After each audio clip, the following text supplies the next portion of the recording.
The total amount meted out by the Federal Reserve Board is, as I understand it, classified.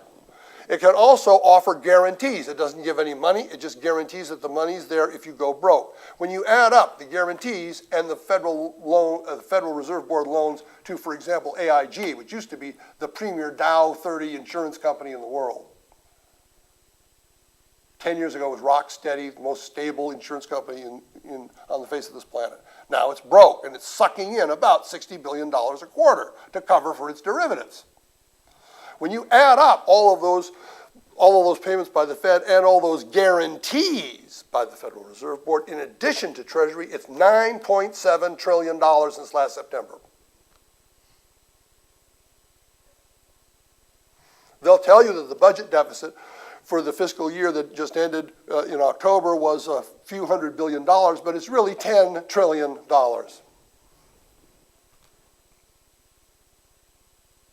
The media has not covered this. I'm an accountant. It's my job to count money. I know how to do that. Everybody's getting into this.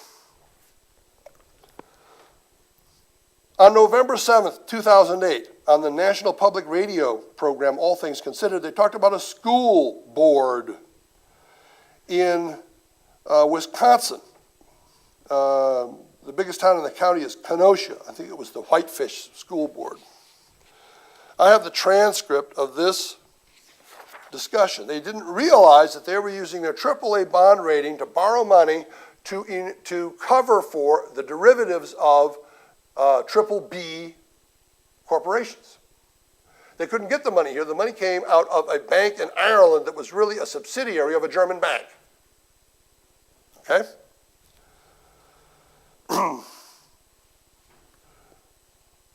They couldn't figure out what this 300-page contract meant there in Whitefish Bay, Wisconsin, and they took it to a lawyer. The lawyer came back to them and told them, here's a quote from the radio program. Eventually they got a lawyer and hired experts to pore over that huge document. The moment of truth came across the hall in the superintendent's office. That's where a financial expert explained that the districts didn't own any corporate bonds. Instead, as owners of a CDO, they had gotten into the insurance business.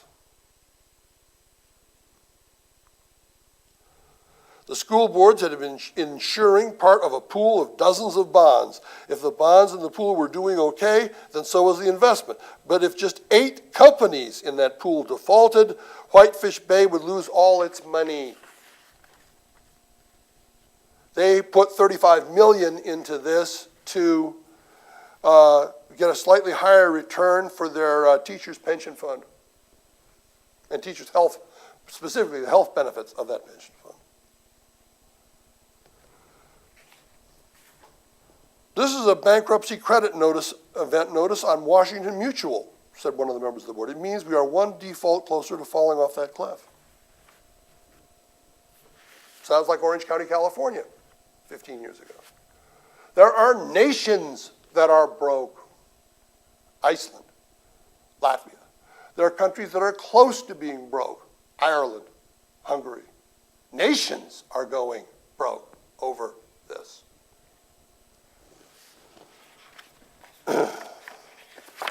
Let's try to summarize the mistake in one article, and I'm going to read the entire article aloud.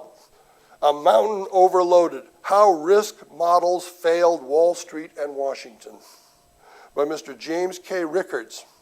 Mr. James K. Rickards was General Counsel of Long-Term Capital Management from 1994 to 1999.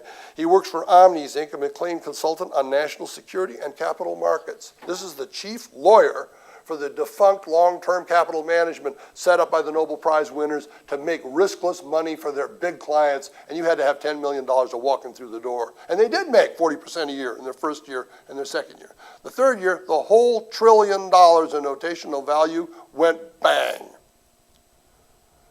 The next year, Congress repealed the Glass-Steagall Act and allowed banks to operate nationally and allowed banks and brokerages and insurance companies to be under the same corporate roof.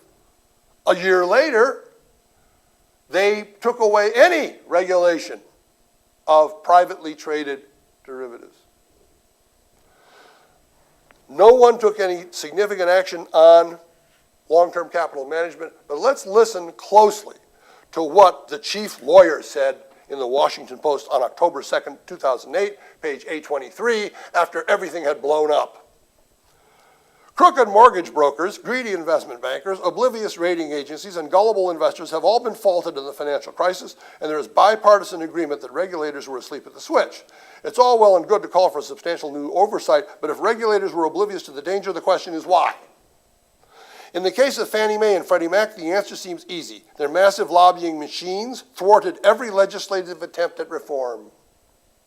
But what about the Fed, the Treasury, and the Securities and Exchange Commission, agencies that are not above politics but are known for their professionalism and expertise? Surely they had the capability and motivation to avoid a calamity of the type that is occurring. Why did they fail?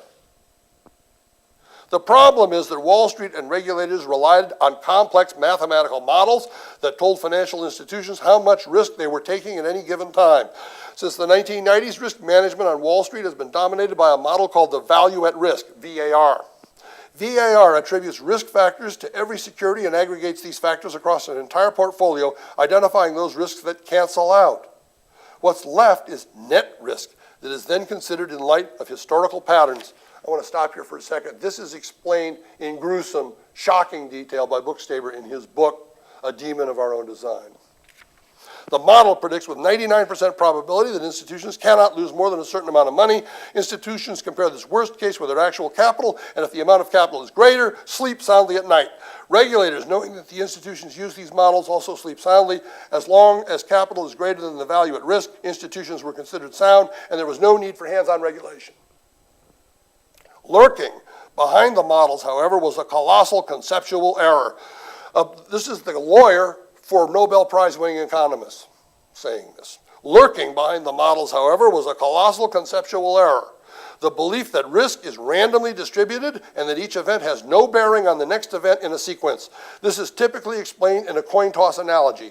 If you flip a coin and get heads and then do it again, the first heads has no bearing on whether the second loss will be heads or tails. It's a common fallacy that you get 3 heads in a row. There's a better than even chance that the next toss will be tails. That's simply not true.